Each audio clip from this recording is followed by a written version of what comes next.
Assalamualaikum warahmatullahi wabarakatuh. Perkenalkan, kami dari tim Stimulus Universitas Pendidikan Indonesia. Saya Sarifatul Amanah. Saya Arniza Ananda Putri. Saya Dena Zanuba. Di sini kami akan menjelaskan hasil analisis kami yang berjudul Mewujudkan Kemandirian Berbasis Inovasi Kampus dalam Perspektif Manajemen Model Insani. Kasus yang menjadi pokok bahasan dari analisis kami adalah inovasi alat kesehatan pada teknologi kampus.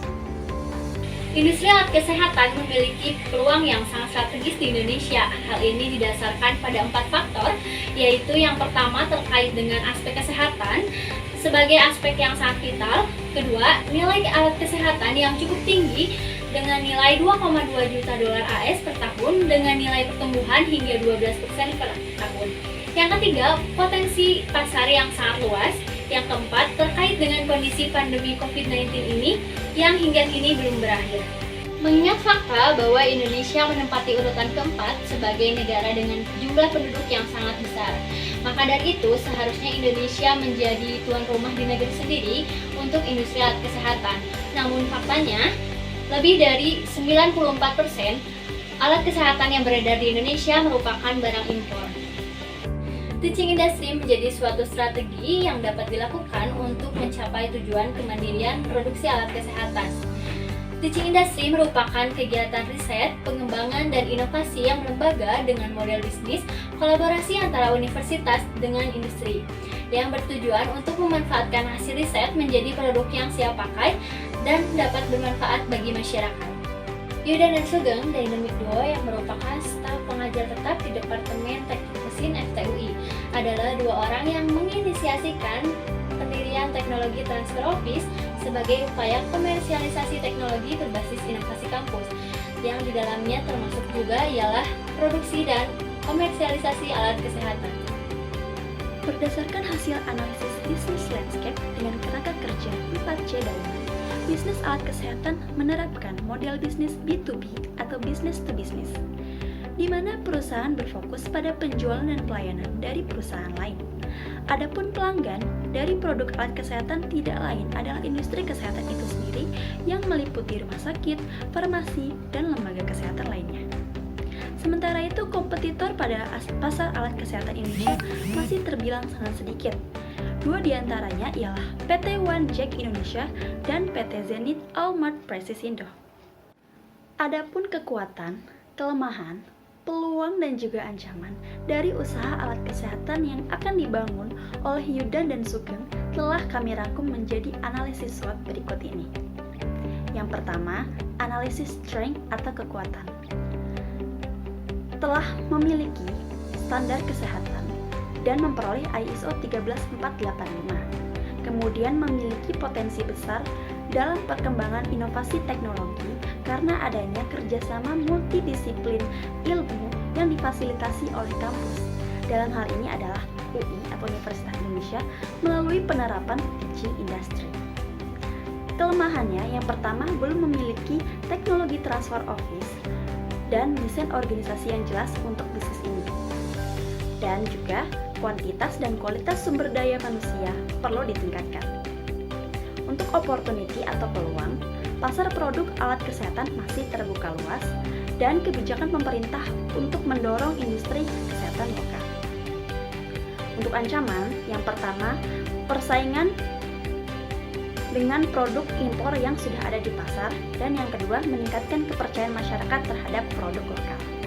Berdasarkan analisis tersebut, dapat disimpulkan bahwa salah satu kendala yang harus dihadapi dalam pelaksanaan teaching industry ialah belum adanya teknologi transfer office di perguruan tinggi yang berperan dalam mentransfer hasil riset dan penelitian menjadi produk yang dapat digunakan di masyarakat. Manajemen model insani menjadi jawaban atas permasalahan ini. Model insani merupakan salah satu elemen penting dalam organisasi maupun perusahaan agar dapat berjalan dengan baik. Manajemen model insani adalah kebijakan, praktek, dan sistem yang mempengaruhi perilaku, sikap, dan kinerja karyawan melalui proses pengadaan, pelatihan, kompensasi, penilaian untuk menghadirkan hubungan ketenaga kerjaan, keamanan kerja, dan keadilan. Berdasarkan analisis pemangku kepentingan, berikut ini adalah para pemangku kepentingan dan perannya yang dibutuhkan dalam pitching industry.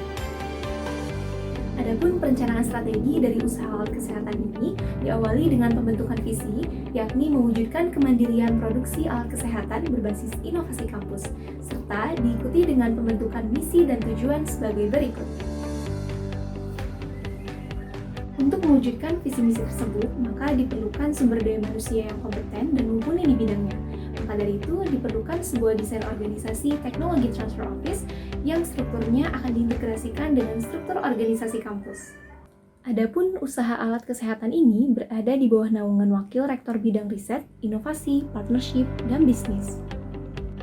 Selanjutnya, usaha produk alat kesehatan ini akan dipimpin oleh jabatan top manager yang di dalamnya terdiri atas seorang CEO dan CSO.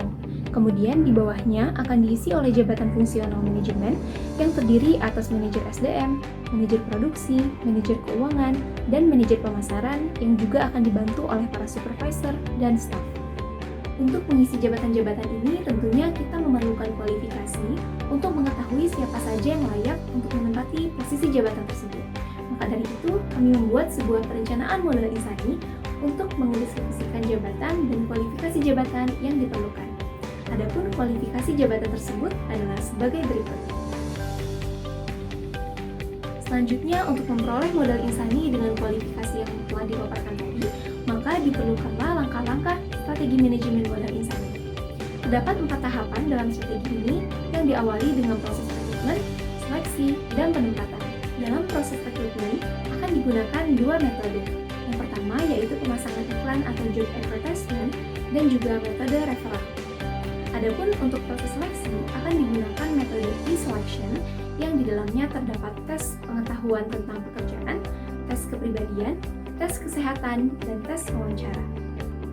Kemudian untuk karyawan yang sudah dinyatakan lolos untuk menempati posisi di perusahaan akan ditempatkan sesuai dengan minat dan potensi yang dimilikinya serta disesuaikan dengan posisi yang dibutuhkan oleh perusahaan. Selanjutnya, dalam proses penilaian kinerja terdapat 2 metode yang akan digunakan, yaitu penilaian kinerja secara individu dan penilaian kerja secara tim.